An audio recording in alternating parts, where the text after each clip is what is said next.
মানুষ হরহামেশা সব জায়গাতে বসে পরচর্চা করে, পরনিন্দা করে।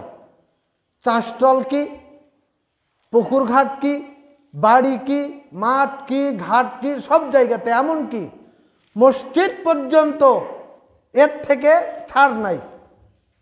মসজিদে সালাত আদায় করে সালাম ফেরানোর পরে বসে মনে হচ্ছে যে আড্ডা বসেছে, আর ওখানেই শুরু হয়েছে পরনিন্দা, পরচর্চা। আমরা শুধু মহিলাদেরকেই দোষারোপ করি যে মহিলারা যখন পুকুর ঘাটে বসে তখন মহিলারা পরচর্চা করে, পরের নিন্দা করে। শুধু মহিলা নয়, প্রায় অধিকাংশ মসজিদগুলোতে মানুষ 5 ওয়াক্ত সালাত আদায় করার পরে একাকৃতভাবে বসে এক জায়গায় গোল হয়ে বসে পরনিন্দা, পরচর্চা শুরু করে দেয়। কে কোন জায়গাত কি করেছে একেবারে হেও প্রতিপন্ন করে ফেলে। কোথায় বসে? একবারে মসজিদে বসে। তার মানে মসজিদেও পরনিন্দা, পরচর্চা চলছে হর হামেশা। মসজিদও বাদ যায় না। এখন বলুন আমাদের মুক্তির উপায় কি? মাঠ ঘাট পুকুর কোনো জায়গায়, চাষটল হাটে বাজারে কোনো জায়গায় বাদ নেই। মহিলারা তো আছে।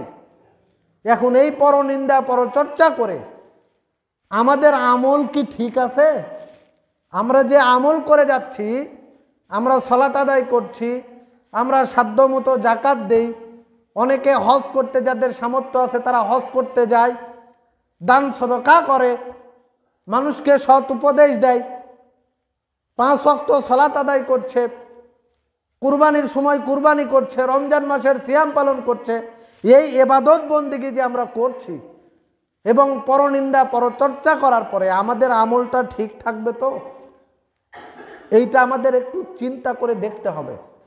আমাদের ভাবতে হবে যে আমরা যে একজনের কথা তুলে পরচর্চা, পরনিন্দা করছি, আমাদের অবস্থা কি হতে পারে? পরনিন্দা করা কি?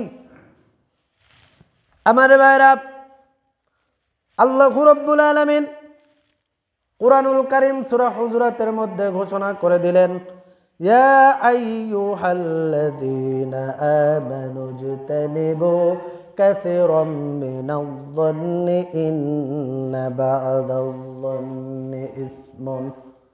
আল্লাহু রাব্বুল আলামিন বলেছেন, হে মুমিনগণ, তোমরা বহুবিধ ধারণা হতে বেঁচে থাকো, কারণ কোন ধারণা মহাপাপ। এমন কি প্রত্যেকে এমনভাবে একজনের নামে ধারণা করে বসলো। আমরা মুসলমানেরা ধারণা করতে পটু।